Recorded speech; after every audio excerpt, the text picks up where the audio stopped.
serkut jäi taloon kotiin ja minä ajoin sen loppumatkan yksin sitten. Tässä sitä on jotain nykyajan lapsille. Ja siis koulumatka oli 5 kilometriä. Se käveltiin, pyöräiltiin tai hiidettiin tai juostiin tai mitä nyt sitten vaan tehtiinkin. Joo. Vähän erilaista siihen aikaan. Joo. Saanko kertoa yhdestä koulusta? Oli yksi talve, en muista mikä vuotta, mutta oli joskus 3.4. luokalle. Oli yksi aamu, oli 45 astetta pakkasta. No niin. Ja silloin mietin, että lähdenkö minä kouluun vai en. Kukaan ei ollut sanonut mitään, että pitääkö tulla vai ei. Mutta minä sanoin, että minä lähden kuitenkin, kun ei ole kukaan sanonut mitään. Niin.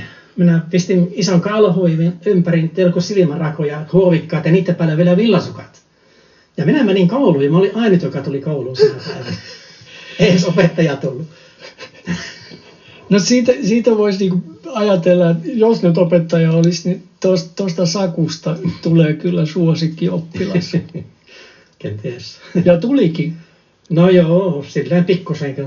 Pikkupalkintoja tuli silloin tällä opettajalta. No joo, kun silloin kun olin ylemmillä luokalla, 4. luokalla, sitten oli puutöitä jo, niin siellä, kun mä sitten aina oli lauantaisin sitten se puutyöt, niin minä tulin aina ennen sitä alkoa.